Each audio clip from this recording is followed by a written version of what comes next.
Hoadley for coming up from Kalamazoo today to help out with this. It's always interesting to get different perspectives from around the state, not just from Lansing and not from Muskegon. And so your roads aren't very good in Kalamazoo either, huh? Nope. We hear about this big plan, of that, and the video that we talked about, this big plan to fix the roads, we got a great package here, we heard, but that is obviously not the case. All it was just pushing the can down the road, kicking the can down the road, and in the meantime, putting a lot of the burden on the backs of all of us, working people and people that are already being taxed enough. But yet, after all these big corporate tax breaks over the years, it's just more and more on us. But to get more in detail, we've put out, because we could always complain but never have a solution. But it just seems as though we as Democrats do have solutions, at least to make the state liable for what's going on. We should be shouldering some of the blame as well. House Bills 58, 15, 16 and 17, 5815 through 5817 it's a package of bills that's going to make it easier for people to file claims. And I've got these wrote down with some notes here, so I got them right.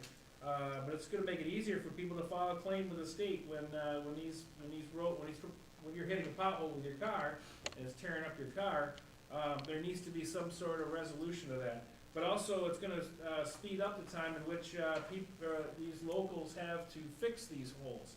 I know in years past, and even right now, really, there's a pothole. That pothole could be there for a long, long time, and people continue to hit it. People continue to have damage from their cars, but nothing is ever done about it. And those bills are going to help reduce the amount of time that it takes to get those fixed, down from 30 days down to 7 days. So that's literally the situation in front of my house, right? Like that pothole sat there for months, right? I mean, how many chunks of concrete or asphalt, I guess, have to be coming off that thing for the state to actually do something, right?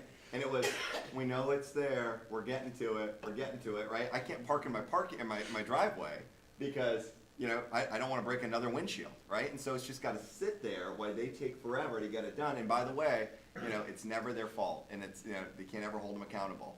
I have to laugh because, in my opinion, a perfect example of the Republican road plan package, it lies on US 31, just north of town here. You probably don't know anything about this. North of town here, there's a big sign up on the other side of the county line. There's a big sign up that was put up by MDOT, or the Oceana County Road Commission, of rough road, move over, rough road. That's the plan, why are we fixing it? So we got it. We'll put a sign. Yeah, we're gonna put the sign up. That's our plan. But we also introduced some other bills to provide for refundable tax credits when you hit one of these holes and you got damage to your car, so you can claim that damage on your taxes. And then also House Bills 5969, 5970, and 5971 are another package of bills that I'm just going to read my notes here, that protect your pocketbook from high costs of auto repairs. These are just another way. This package of bills is just another way to make sure that we as a state are holding ourselves accountable for not taking care of the things that we're supposed to take care of. That's the package that deals with reimbursement, right? So we have the tax credit option. There's also one that would have raised reimbursements rates. Yep. So you actually, if it breaks, they got to pay for it. And then to make sure that because of the damage, that your insurance company's not going to raise your rates because of the damage claim that you put in for your car. God knows we don't need any higher insurance rates. Yeah, that's a whole other story. And then also to have a public database to show where all these are at. I mean, there's holes everywhere. We need to make sure that we can put those out there so that everybody knows where hey, you got a big pothole on 31 North or wherever in your community. So that way that can be made public, so you know what's going on. I mean, it all sounds kind of silly in a way that we have to stoop to these levels, but at the same time, I mean, listen, we got to do something. Because it's just getting ridiculous when we have to continue to drive on these roads that we have. And we got to do something because Republicans just aren't. Yeah, they don't want to deal with it. That's exactly it. So because if we're not doing anything, who is? And it's just, something's got to be done. When you start looking at you know, we're paying, more in our registration fees, we're paying more at the pump because of the gas taxes, but yet, in the meantime, these roads are getting worse and worse and worse, and it's frustrating, so.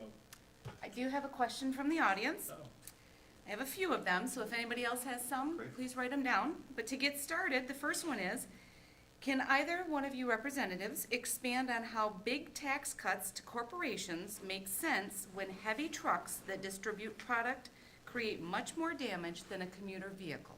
That sounds like a rhetorical question. No, absolutely. So during this roads package, the part of that, and back in 2015, when I was serving in my first term, I carried the amendment that actually would have raised rates on heavy trucks. Because, you know, let's actually call it what it is, right? The heaviest trucks are doing the most damage to our roads. And all I'm asking for them was to pay their fair share. You know, the things it would have done would have generated millions more in revenue to help fix the roads that they were damaging. And it would have at the same time also then encouraged our truckers to be thinking about maybe not doing as many ultra heavy long loads, right? Figuring out how that they're going to distribute some of that weight over more axles and then have a lower, ultimately a better weight distribution to do less damage to the roads. So that's what I was trying to encourage. You know, at the end of the day, we know that companies like Amazon, you know, we're picking where they wanted to go. And they weren't looking for the biggest tax breaks. They were looking for talent. They were looking for investment in communities. They wanted to see strong infrastructure that with good roads, clean water, right? And unfortunately, when they looked at Michigan, who the Republicans have been saying, mission accomplished, we've got the lowest taxes for years, right? That's what they're doing. Now, the people that are making the biggest economic impacts, the ones that are making major decisions are saying, yeah, but that's not where we want to go because you missed the mark. It's about investing in people, investing in our communities. So no, those tax cuts didn't make sense. All it did was give away our taxpayer dollars to companies that were already making a big buck, and it's costing us in the long term, and it ain't right. so, if I may piggyback on that as well, I sit on the House Transportation Committee. Some of the big things that we take care of all the time are highway naming bills. That's what we're dealing with, highway naming bills. I can't even tell you how many we've done since I've been there. But also, it seems like we continue to face these different bills that actually make it easier for trucks on the road to limit the number of permits that they have to obtain. Really, basically making it so it's a free-for-all on our roads with these trucks. You know, especially up in the upper parts of the state with the lumber, the big heavy logging trucks, and it just seems like everything that we do is making it easier and easier for these big trucks to be on the road more frequently. And the excuse we always get is, well, it's, you know, for economic development, we're gonna make it easy for our truckers to get product here and there. Well, you know, that's okay, but at the same time, somebody has to pay for these roads that are being used, and these trucks are not. I do have another question that does piggyback on what we just discussed. And this question is, how does costs for super heavy truckers in Michigan compare to our surrounding states? So when you think, I mean, actually, I'll say it too. You want to go first? Or? Go ahead.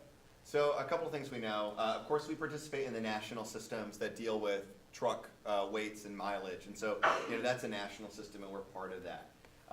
But our rates are, you know, we really not done a lot to make sure that our heaviest trucks are keeping pace with their actual usage. You know, I couldn't tell you exactly where Ohio is or Indiana, right? But I do know that those truckers are paying for it when they're on the tollways down in Ohio, and when they come up here, they aren't.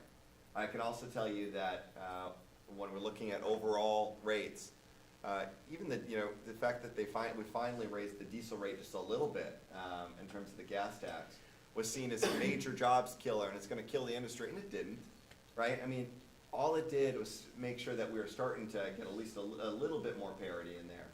So, you know, I couldn't give you a detailed breakdown state by state, but I'll tell you, they're definitely not paying a large percentage as is, and I imagine they're getting a better deal here than they're getting in other states. Well, if I may add too, as a former county road commissioner, I can tell you that to build a road here in Michigan that's going to last, say even we'll just say Muskegon, because we're here in Muskegon, compared to a road in Indiana, southern Ohio, is way different. It's just way different makeup of ground and base and with the weather conditions the way we have it here, you know, because of the lake effect and just really, really different scenarios that are issues that our roads are under. So stresses is the word I'm looking for. Many different stresses that our roads here in Michigan are under compared to other states. So it's really hard to compare, but I don't know what that dollar amount is. It could be the same, could be more or less. May I ask a question on what you just said too? Sure. Okay. By all means. I have noticed here in Muskegon County, Seaway Drive especially, where the road gets done and a year and a half later we have to repair it again. Why do we deal with companies that we cannot get guarantees on the roads that they fix? And the biggest thing that we worry about is how soon we can get it done instead of how well we get it done. So I think that's part of the problem that we have here. Another It's the factor. guarantee on the work itself and who's credible and who's not credible. All right.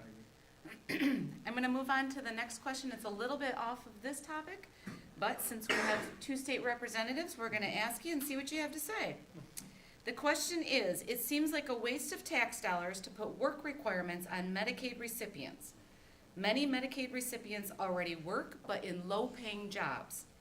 Why not help people with a real jobs program instead of wasting taxpayer funds to make them jump through more unnecessary hoops? Well, I can lead off of that, because I know you got a lot to say on that as well. But, you know, this is the way I look at it. You know, there was an attempt at the federal level to get rid of the Affordable Health Care Act, and it failed. So what better way to basically get people off the insurance, get these people off the insurance, like what they want to do at the federal level, is just start handing out stuff like this at the state level, which is going to pull people off the Medicare. It's just an attempt to try to, again, take people off from healthcare when, you know, it should be something that we, healthcare should be a right, certainly not a privilege. That's and right. there's many of us, or many of them in the House of Representatives that don't feel the same way. Yeah, that's my initial take on it, and I know you can. So I'll be a little bit, I'll be a little bit more direct. Yeah. So first, this plan, as was proposed by Senator Shirkey, which is now rightfully being skewered nationwide because it is racist, right? All the white counties were exempt. All the areas with large populations of color,